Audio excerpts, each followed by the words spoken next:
भक्त किसे कहते हैं? जो भगवान से एक क्षण के लिए भी विभक्त नहीं होता है, अलग नहीं होता है, जो निरंतर भगवान से जुड़ा रहता है।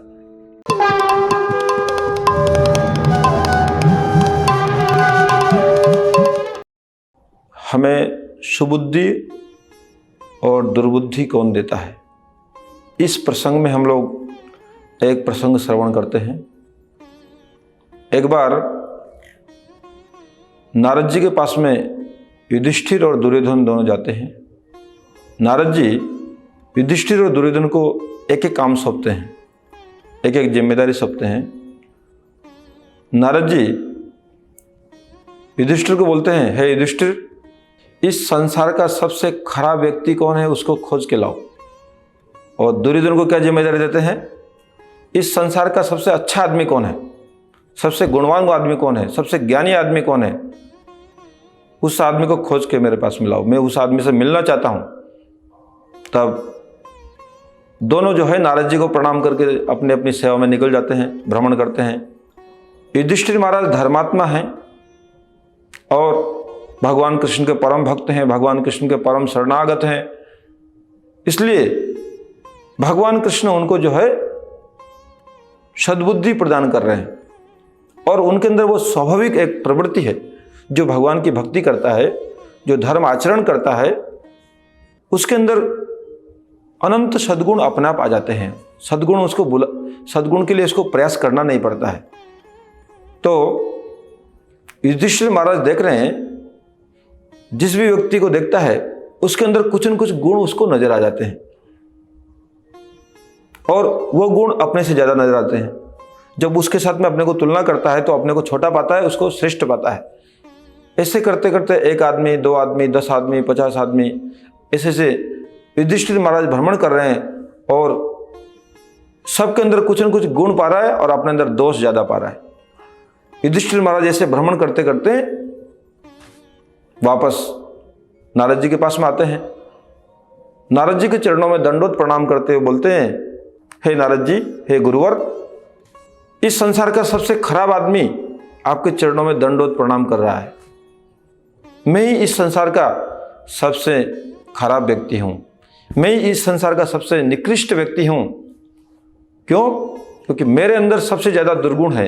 इस संसार में प्रत्येक व्यक्ति के अंदर मुझे कुछ न कुछ गुण दिखाई दिए हैं और सबसे मुझे कुछ न कुछ सीखने को मिला है।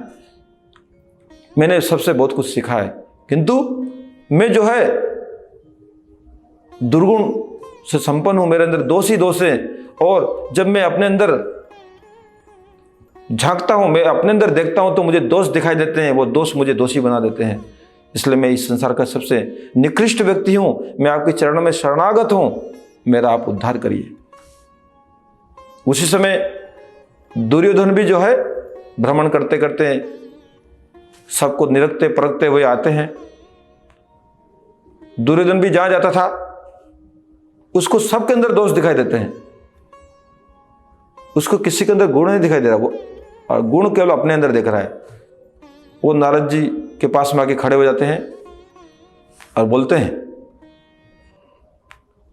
हे गुरुवर, आपने मुझे संसार का सबसे खराब, सबसे अच्छा व्यक्ति खोजने का जिम्मेदारी दिया था कि इस संसार का सबसे अच्छा व्यक्ति कौन है। वो अच्छा व्यक्ति मैं ही हूं। क्यों? क्योंकि मेरे अंदर सबसे ज्यादा गुण है। सारे संसार के व्यक्तियों में मुझे दुर्गुण दिखाई दे, मेरे अंदर गुण दिखाई दे, इसलिए मैं सबसे अच्छा व्यक्ति हूं। यहां पर कौन किसको बुद्धि दे रहा है, हम लोगों को सोचने की जरूरत है। दुर्योधन माया का भक्त है, दुर्योधन भगवान की भक्ति नहीं करता है, दुर्योधन अहंकार में जीता है, दुर्योधन मैं और मेरा इस भाव में जीता है। उसको जो है माया प्रेरणा दे रही है, माया उसको दुर्बुद्धि प्रदान कर रही है और उसको जो है अहंकार को बढ़ा करके उसको बता रही है कि तुम इस संसार के सबसे श्रेष्ठ व्यक्ति हो। और युधिष्ठिर महाराज के अंदर धर्म है, युधिष्ठिर महाराज के अंदर भगवान कृष्ण जागृत हैं, वो भगवान कृष्ण निरंतर उनको नियंत्रित कर रहे हैं। तो भगवान कृष्ण उसको प्रेरणा दे रहे हैं कि तुम जितना अपने को दीन समझोगे, जितना अपने आप को निकृष्ट समझोगे, तुम्हारा उतना मंगल होगा। उसको प्रेरणा दे रहे हैं, तुम इस संसार के सबसे खराब व्यक्ति हो। इसलिए जो है सुबुद्धि के दाता भगवान हैं, दुर्बुद्धि के दाता माया है। इस प्रसंग में गीता में भगवान कृष्ण अर्जुन को बोलते हैं, तेषां सतत युक्तानां भजतां प्रीतिपूर्वकं ददामि बुद्धि योगम तम येन माम उपयान्ति ते। तेषां सतत युक्तानां भजतां प्रीतिपूर्वकम ददामि बुद्धि योगम। गीता में भगवान कृष्ण बोल रहे, मैं उसको सद्बुद्धि देता हूं, मैं उसको सद्बुद्धि प्रदान करता हूं। किसको प्रदान करता हूं? तेषां सतत युक्तानां, जो निरंतर मुझसे युक्त रहता है, मुझसे जुड़ा रहता है, मुझसे एक सेकंड के लिए भी विभक्त नहीं होता है। भक्त किसे कहते हैं? जो भगवान से एक क्षण के लिए भी विभक्त नहीं होता है, अलग नहीं होता है, जो निरंतर भगवान से जुड़ा रहता है। इसलिए बोला है तेषां सतत युक्तानाम, जो निरंतर भगवान से जुड़ा रहता है, जो ऐसा भक्त हो। भजताम प्रीतिपूर्वकम, और जो प्रीतिपूर्वक मेरी उपासना करता है। इस संसार में ज्यादा से ज्यादा उपासना करने वाले बहुत मिल जाएंगे। 24 घंटा उपासना करने वाले, 22 घंटा उपासना करने वाले, 20 घंटा उपासना करने वाले, किंतु वो लोग प्रेम से नहीं कर पाते हैं, निरंतर प्रेम से नहीं कर पाते हैं। इसलिए किसको मैं सद्बुद्धि प्रदान करता हूं? तेषां सतत युक्तानां भजतां प्रीतिपूर्वकम, जो निरंतर मुझसे युक्त है, मेरा निरंतर स्मरण करता रहता है और प्रीतिपूर्वक मेरी सेवा करता है, मेरा भजन करता है, ऐसे भक्त को मैं सद्बुद्धि प्रदान करता हूं। सद्बुद्धि और दुर्बुद्धि, सुबुद्धि और दुर्बुद्धि क्या है? सुबुद्धि का अर्थ है जो आपको सद मार्ग पर ले जाएगी, जो आपको धर्म के मार्ग पर ले जाएगी, जो आपको ईश्वर की तरफ ले जाएगी, जो आपसे समाज के मंगलजनक काम कराएगी। समाज का कल्याण होगा, देश का कल्याण होगा, विश्व का कल्याण होगा, समस्त जीवों का कल्याण होगा, ऐसे काम में आपको वो लगाएगी। और दुर्बुद्धि क्या है? संसार का कैसे विनाश हो, संसार का कैसे अमंगल हो, समस्त जीव कैसे दुखी हो, इस काम में आपको लगाएगी। इसलिए जो है, हम दुर्बुद्धि चाहते हैं तो हमको माया का भजन करना होगा, हम शुद्ध बुद्धि चाहते हैं हमें कृष्ण का भजन करना होगा। इसलिए तेषां सतत युक्तानां भजतां प्रीतिपूर्वकम ददामि बुद्धि योगम तम येन माम उपयान्ति ते। यदि हमें सद्बुद्धि चाहिए, हमें कृष्ण की उपासना करनी होगी, हमें हरि उपासना करनी होगी, हमें हरि भजन करना होगा।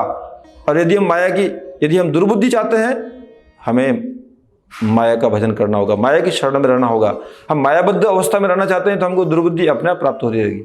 इसलिए श्रीमद् भागवत में कहा गया है, विलज्जमानया यस्य स्थातुमिच्छापते मोया विमोहिता विकथन्ते अहम मम इति दुर्धिय। दुर्बुद्धि क्या है और दुर्बुद्धि कहां से प्राप्त होती है, ये श्रीमद् भागवत में कहा गया है। श्रीमद् भागवत में कहा गया है, विलज्जमानया यस्य स्थातुम इच्छापते मोया।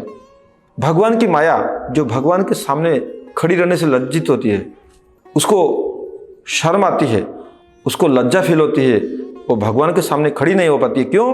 क्योंकि वो जीव को ईश्वर विमुख करती है, वो जीव को भोग वासना में लगाती है, जीव को भगवान को भुला देती है। इसलिए माया जो है भगवान के सामने खड़ी नहीं हो पाती है। विलज्जमानया यस्य स्थातुम इच्छापते मोया, भगवान के सामने खड़ी नहीं पाती है। कहाँ खड़ी होती है वो भगवान के पीछे खड़ी होती है।